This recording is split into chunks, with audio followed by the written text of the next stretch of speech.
Shalom, selamat pagi Bapak Ibu Saudara.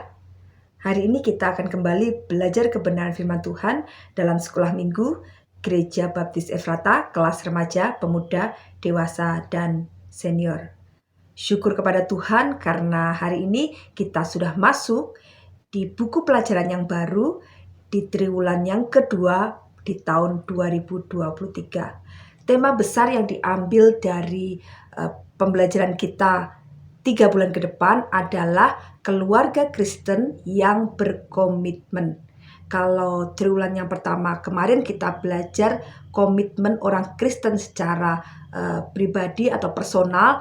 Sekarang di triwulan ini kita akan belajar bagaimana komitmen orang Kristen di dalam satu keluarga ya kepada Tuhan Yesus Kristus.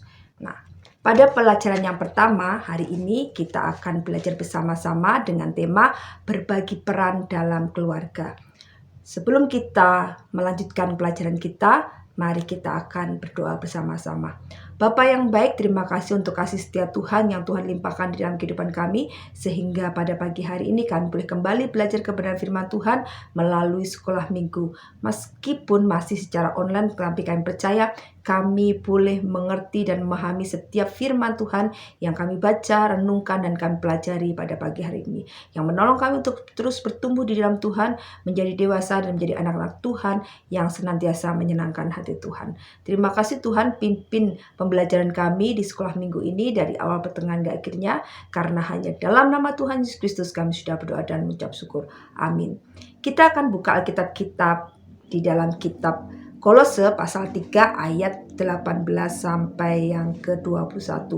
Kolose pasal 3 ayat 18 sampai 21. Saya akan menolong membacakannya. Bapak Ibu Saudara bisa menyimak di Alkitab masing-masing di rumah. Demikian bunyi firman Tuhan.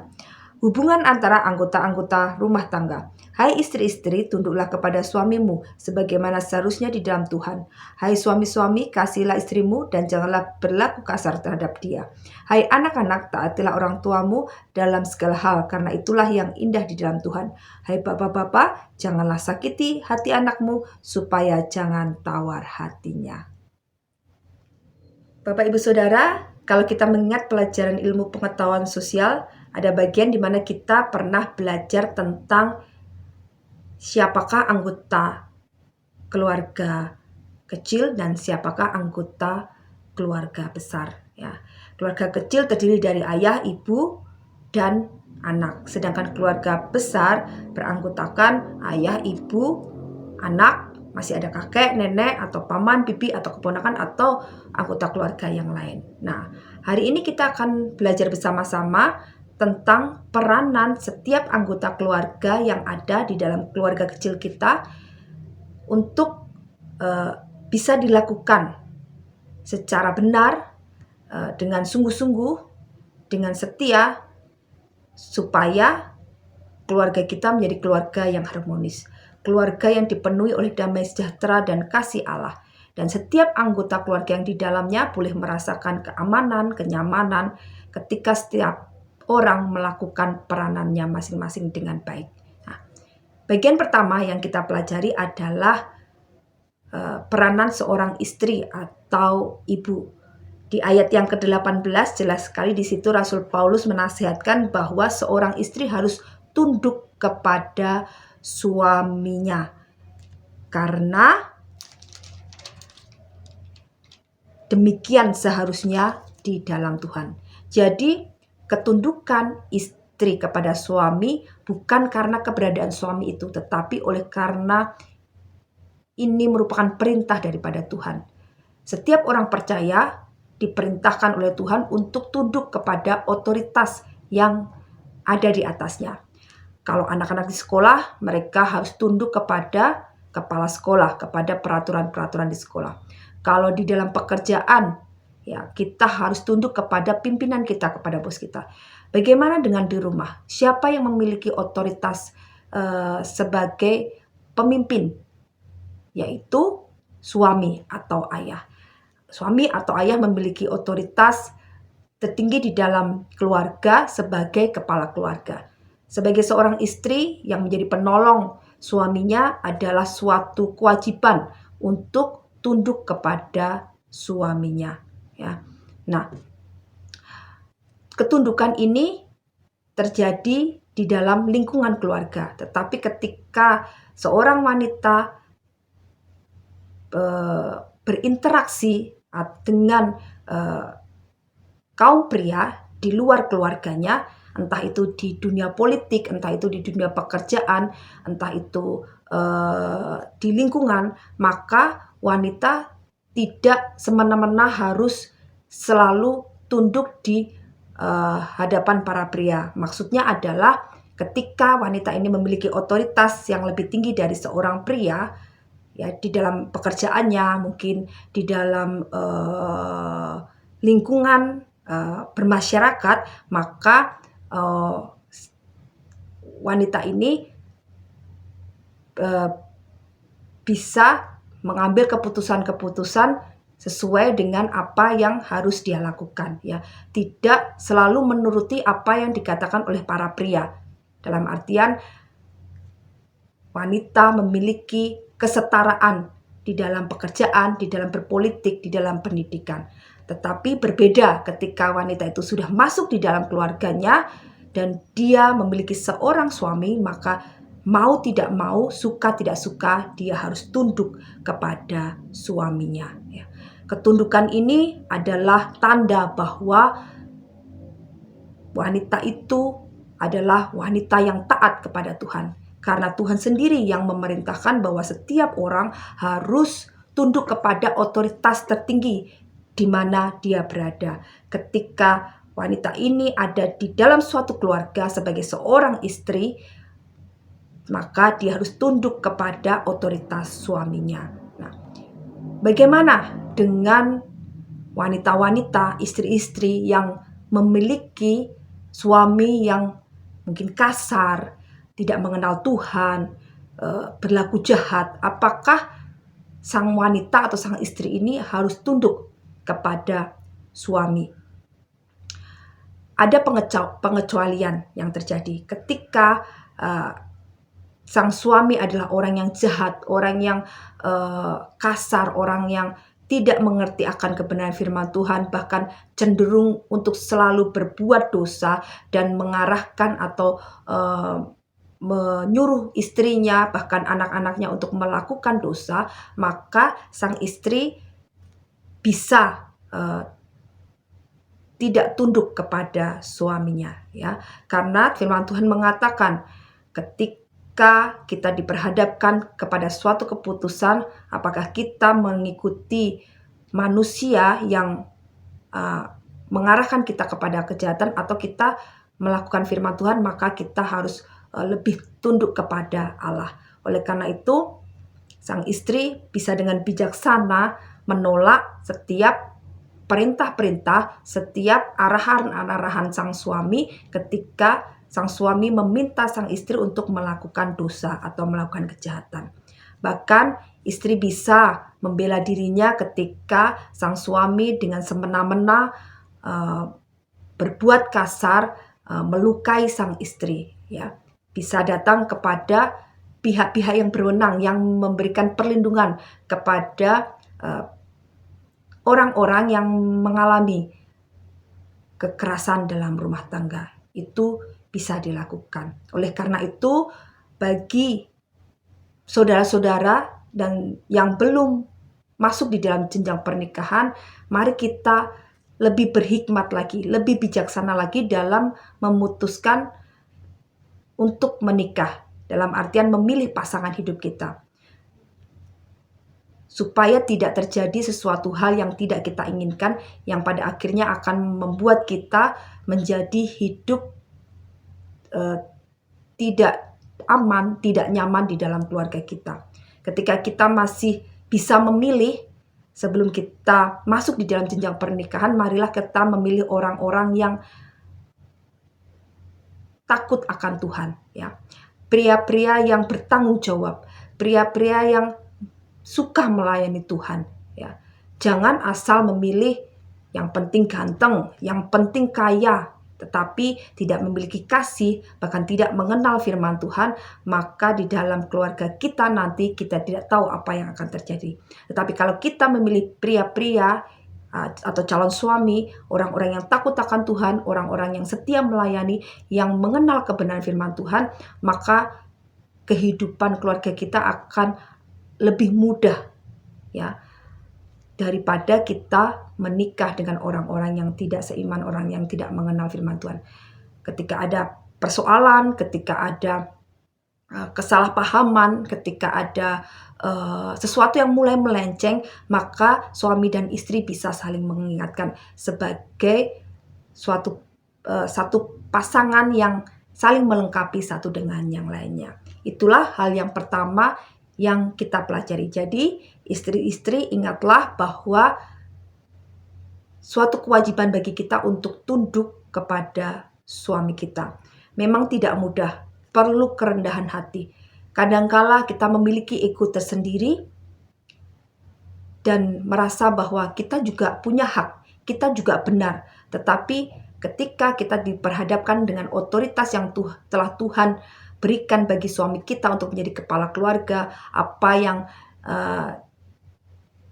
diinginkan oleh suami kita yang sudah diatur sedemikian rupa untuk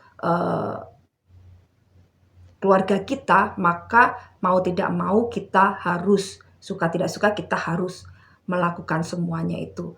Kadangkala bertentangan dengan keinginan kita, bertentangan dengan ego kita, tetapi selama itu tidak melanggar firman Tuhan, selama itu tidak perbuatan dosa dan tidak menyakiti kita, maka dengan kerendahan hati kita rela tunduk kepada suami kita. Itu bagian istri. Ketika istri melakukan itu, maka bisa dilihat bahwa dia adalah istri yang takut akan Tuhan oleh karena dia tahu itu adalah perintah Tuhan. Bagian yang kedua adalah peranan suami.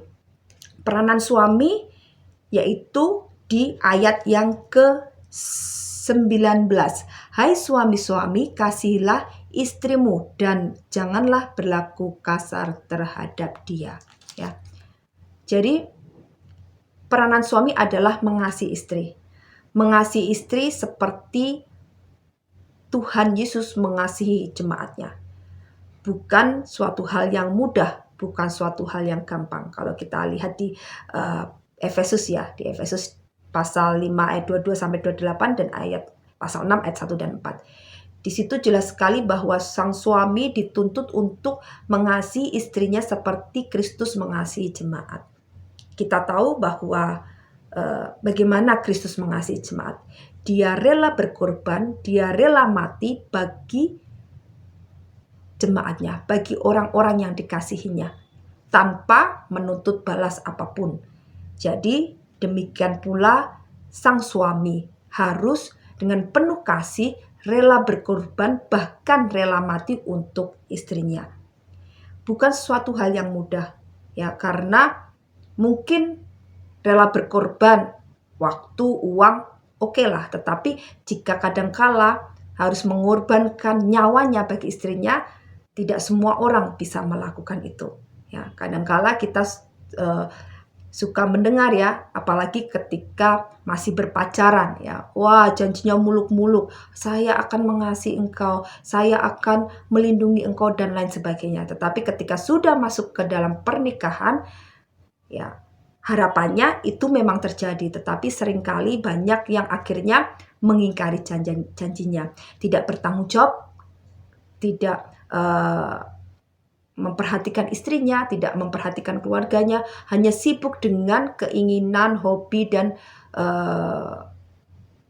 kesukaannya dengan dirinya sendiri, sehingga melupakan tanggung jawabnya sebagai kepala keluarga. Para suami, Tuhan sudah memberikan otoritas kepada engkau untuk menjadi kepala keluarga, menjadi teladan, menjadi pemimpin bagi istri dan anak-anakmu. Oleh karena itu, seharusnya lah para suami melihat itu dan menyadari itu, sehingga di dalam segala perbuatan, perkataan, pikiran, apa yang dilakukan, diungkapkan, menunjukkan bahwa engkau Para suami adalah seorang pemimpin yang takut akan Tuhan, yang membawa anak-anak dan istri kepada Tuhan, yang menjadi teladan di dalam segala kehidupannya. Ya, seringkali tanpa menyadari para suami berbuat seenaknya dan pada akhirnya menjadi teladan yang tidak baik bagi anak-anaknya. Contohnya seperti sibuk dengan hobinya. Wah, karena suka mancing sampai melupakan beribadah, lebih rela untuk mancing atau touring ya. Kalau touring kan nggak mungkin hari kerja.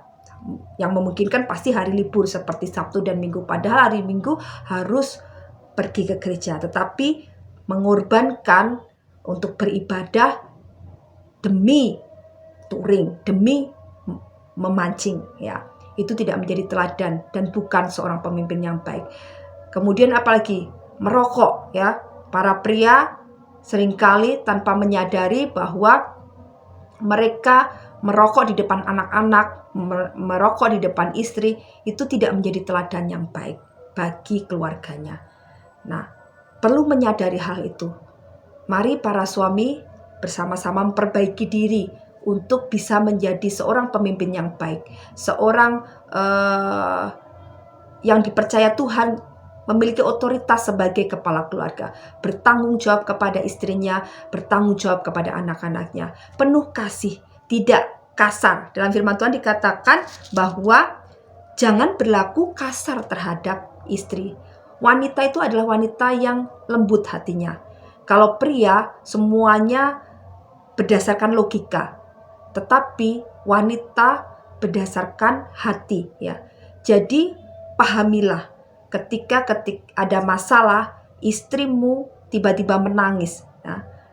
Karena memang seperti itulah wanita yang hanya bisa melampiaskan, meluapkan segala kesedihannya, kekecewaannya itu melalui air mata. Tetapi berbeda dengan pria. Mungkin pria tidak bisa menangis, tetapi dia bisa marah dan bisa menghancurkan sesuatu, menghancurkan barang-barang, karena memang seperti itulah karakternya. Tetapi marilah saling memahami satu dengan yang lainnya. Ketika melihat ada pertengkaran dan melihat istrimu menangis, pahamilah bahwa memang seperti itulah wanita. Hatinya lembut, tetapi dia adalah orang yang kuat, yang bisa menolong para suami, mendukung para suami ya.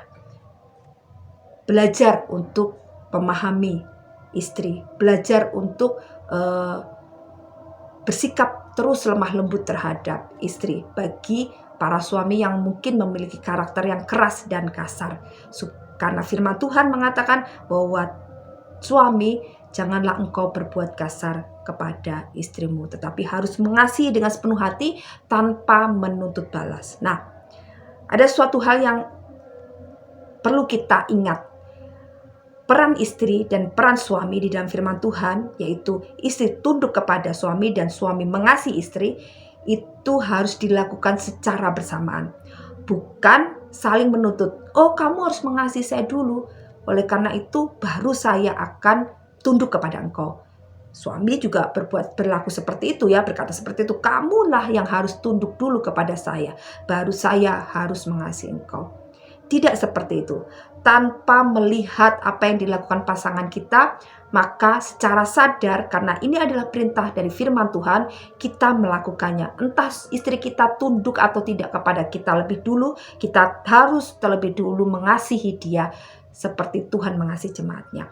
Lalu demikian pula dengan istri. Entah suami kita mengasihi kita lebih dulu atau tidak, tapi kita harus terlebih dahulu juga tunduk kepada suami kita. Ketika dua orang suami istri ini saling mendahului untuk melakukan peranannya, maka akan terjadi suatu keharmonisan. Tidak ada lagi saling menuntut, saling menyalahkan, karena mereka tahu bahwa mereka punya peranan masing-masing yang harus dilakukan, dan akan menjadi sangat indah ketika setiap orang melakukan peranannya dengan baik. Nah, itulah hal yang kedua. Hal yang ketiga adalah anak-anak.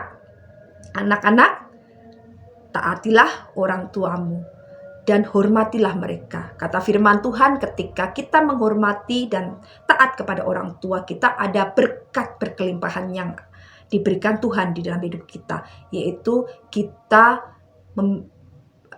kita, kata firman Tuhan, akan memperoleh panjang umur ya, dan berkat berkelimpahan oleh karena oleh karena ketaatan dan penghormatan kita kepada orang tua kita. Nah, untuk ketaatan kita akan belajar bersama-sama bahwa setiap anak yang masih ada di dalam tanggung jawab orang tuanya, dia harus dan wajib taat atas semua otoritas yang ada di dalam keluarganya ya pada saat itu, dan jelas menghormati orang tuanya. Tetapi ketika anak ini sudah keluar dari rumah dalam artian membentuk rumah tangga yang baru, maka dia akan lebih taat kepada otoritas di dalam keluarganya yang baru. Kalau seorang anak perempuan sudah menikah dengan suaminya, maka dia harusnya lebih taat kepada otoritas suaminya ya, kepala keluarga di dalam rumah tangganya yang baru, karena dia sudah lepas dari pengawasan atau tanggung jawab orang tuanya. Tetapi selama dia masih ada di dalam pengawasan dan tanggung jawab orang tuanya, maka dia wajib untuk taat kepada otoritas di dalam keluarganya itu, yaitu ayahnya. Nah, seringkali hal ini yang membuat kita bingung ya, ketika diperhadapkan dengan permasalahan sebuah rumah tangga muda yang memiliki masalah dan orang tuanya tanpa ada kesadaran masuk terlalu dalam di dalam permasalahan keluarga anaknya. Dan sang anak menjadi bingung mana yang harus diturutin, apakah suaminya ataukah orang tuanya. Apakah berkompromi dengan istrinya, memecahkan masalah dengan istrinya, atau lebih taat kepada orang tuanya. Nah, sebagai orang tua seharusnya kita tidak boleh terlalu dalam masuk di dalam permasalahan rumah tangga anak-anak kita, karena mereka punya otoritas sendiri, mereka punya peraturan sendiri di dalam rumah tangga mereka, dan percayalah mereka sudah dewasa, mereka bisa mengambil keputusan sendiri. Bagian kita sebagai orang tua yang sudah memiliki anak-anak yang berumah tangga adalah cuman memberikan nasihat dan masukan. Ketika nasihat dan masukan itu entah dipakai atau tidak, yaitu dikembalikan lagi kepada anak-anak kita untuk mempertimbangkan penyelesaian dari permasalahan keluarganya. Tetapi kita tidak boleh memaksakan apa yang menjadi keinginan kita, dan bahkan ikut memutuskan apa yang harus dilakukan oleh anak kita di dalam rumah tangganya. Nah, itulah. Jadi harus bisa membedakan. Tetapi menghormati itu wajib. Meskipun sudah berumah tangga, tetap harus menghormati orang tuanya. Ya, menghormati orang tuanya dalam artian adalah ketika mungkin ayah atau ibu menyarankan, bahkan memaksakan kehendaknya untuk melakukan suatu hal di dalam rumah tangga sang anak. Ketika anak menghormati orang tuanya, maka dengan lemah lembut, dengan penuh kasih, dengan rasa hormat akan memberikan penjelasan dan pengertian bahwa solusi itu tidak sesuai dengan keluarga barunya. Nah, itu yang terjadi, itu namanya menghormati.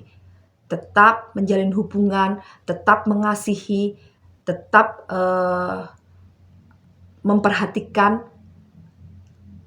orang tua kita. Itu yang terjadi. Jadi Bapak Ibu Saudara, sebagai anak kita harus taat dan menghormati orang tua kita dalam segala hal. Bagaimana dengan orang tua yang belum mengenal Tuhan? Maka kita, anak-anak yang sudah mengenal Tuhan, sebagai rasa kasih kita kepadanya, tugas kita adalah mendoakan mereka dan memberitakan Injil kepada mereka supaya mereka menerima kasih karunia daripada Tuhan, yaitu keselamatan di dalam kehidupan kita. Dan apabila orang tua yang belum percaya Tuhan memberikan perintah-perintah yang tidak masuk akal, bahkan mengarah kepada dosa dan kejahatan, maka kita sebagai anak-anak jangan menuruti perintah orang tua kita, tetapi dengan lemah lembut, dengan rasa hormat kita menolak ya, dan bahkan memberikan penjelasan kepada mereka bahwa itu tidak benar. Itu sudah melanggar firman Tuhan dan itu berdosa. Memberikan pengertian kepada mereka supaya mereka mengerti dan menginsafi bahwa apa yang mereka lakukan, apa yang mereka tugaskan kepada kita itu tidak benar dan tidak boleh dilakukan. Nah, itu yang harus dilakukan sebagai anak-anak yang menghormati dan taat kepada orang tua kita. Bagaimana dengan orang tua kepada anak-anak? Orang tua pada anak-anak dikatakan tadi dalam firman Tuhan ayat yang ke-21, Bapak-bapak janganlah kamu menyakiti hati anakmu supaya jangan tawar hatinya, ya. Jangan menyakiti hati anak-anak kita dengan sesuatu yang kita paksakan bagi mereka. Kadangkala ada orang tua yang memiliki mimpi yang tidak terwujudkan sehingga memaksakan mimpinya itu kepada anaknya dengan terus mendorong, menekan anaknya supaya belajar dengan giat, bahkan tidak memberikan waktu untuk mereka bermain, ya. Hanya berfokus kepada belajar, berlatih dan berlatih karena dalam pikiran bapaknya atau ibunya bahwa dia ingin mimpi yang dulu dia tidak bisa raih bisa diwujudkan dalam diri anaknya. Itu adalah suatu hal yang tidak benar. Kita sebagai orang tua harusnya bisa mengetahui apa yang menjadi kelebihan anak-anak kita. Ketika kita mengetahui semuanya itu, kita biarkan mereka berkembang sesuai dengan kemampuan mereka. Bahkan kita mendorong mereka untuk mengembangkan apa yang mereka miliki, ya, apa yang mereka inginkan dengan satu syarat bahwa mereka bertanggung jawab atas setiap apa yang mereka pilih di dalam kehidupan mereka, ya. Jangan kita menjadi orang tua yang marah tidak jelas arahnya. Tidak ada permasalahan, tidak ada pelanggaran, tiba-tiba kita marah-marah. Bahkan mengeluarkan kata-kata kotor. Bahkan mengeluarkan kata-kata kotor. Itu tidak menjadi berkat bagi anak-anak kita. Itu akan menyakiti hati anak-anak kita. Karena mereka merasa bahwa mereka tidak bersalah. Tapi kenapa papa, mama, atau ayah, ibu marah seperti itu? Padahal saya sudah taat, saya sudah melakukan tugas saya dengan baik. Ya, jangan sampai terjadi seperti itu. Ketika capek di pekerjaan, ada permasalahan di pekerjaan, pulang sebagai pelampiasannya kita marah kepada anak-anak. Itu akan merusak jiwa mereka, ya. Dan hati-hati ketika kita marah kepada anak-anak kita. Jangan sampai kita mengeluarkan kata-kata kutuk, mengeluarkan kata-kata yang membunuh karakter mereka sehingga mereka merasa dirinya tidak berarti, sehingga mereka merasa dirinya tidak dihargai, mereka merasa dirinya bukan siapa-siapa, ya. Jangan sampai itu terjadi karena pada perkembangan secara psikologisnya mereka menjadi orang-orang yang hilang pengharapan oleh karena orang tuanya apabila marah suka menggunakan kata-kata yang membunuh impiannya, membunuh harapannya, dan bahkan merendahkan dia sebagai seorang manusia. Ingat Bapak Ibu Saudara, jangan sampai itu terjadi karena pada saatnya nanti kita melihat anak-anak kita, kenapa anak ini seperti itu, kita tanpa sadar bahwa itu adalah hasil karya yang sudah kita ciptakan ketika kita mendidik dia. Dan jangan sampai kita menyesal karena semuanya akan menjadi terlambat dan akan bisa diperbaiki, tetapi itu akan memerlukan perjuangan yang panjang, perlu waktu yang lama. Oleh karena itu, ketika anak-anak kita, terutama di masa-masa emas mereka, mari kita terus bangkitkan kreativitas mereka. Kita tolong mereka untuk menemukan apa yang menjadi keahlian mereka. Kita tolong mereka untuk bisa menjadi anak-anak yang bertanggung jawab, menjadi anak-anak yang berhasil pada nantinya, ya, secara mental, spiritual, dan secara jasmani. Ketika kita melihat anak-anak kita menjadi anak-anak yang berhasil, anak-anak yang punya percaya diri, anak-anak yang mampu bersaing di tengah dunia yang sangat penuh persaingan ini, dan memiliki perjuangan yang gigih menghadapi dunia ini, maka kita akan sangat bangga sekali ya memiliki anak-anak yang seperti itu. Bukan anak-anak yang mudah menyerah, anak-anak yang putus asa, anak-anak yang memandang dirinya rendah. Oleh karena itu, mari kita menjadi orang tua yang menghargai anak kita, mengasihi anak kita, mendidik mereka dalam kebenaran, menyiapkan mental mereka untuk menghadapi dunia ini. Itu adalah peranan yang harus dilakukan setiap anggota keluarga di dalam keluarga kecil kita. Jika kita masing-masing melakukan peranan kita dengan baik, maka niscaya keluarga kita akan menjadi keluarga yang harmonis, yang indah, yang aman, nyaman, bahagia, penuh sukacita, damai sejahtera melimpah, dan kasih Allah melimpah di dalam keluarga kita. Dan orang-orang luar melihat bahwa keluarga kita sebagai keluarga Kristen adalah keluarga yang luar biasa, dan mereka bisa mendapat kesaksian dari kehidupan keluarga kita. Mari kita usahakan ini bersama-sama supaya nama Tuhan dipermuliakan atas keluarga kita. Amin. Mari kita berdoa. Bapak, terima kasih untuk hari ini kami boleh belajar bagaimana kami boleh melakukan peranan kami dengan baik. Sebagai istri kami tunduk kepada suami, sebagai suami kami mengasihi istri kami, sebagai anak-anak kami taat dan menghormati orang tua, sebagai orang tua kami mengasihi anak kami dan menolong mereka bertumbuh dengan benar di dalam Tuhan.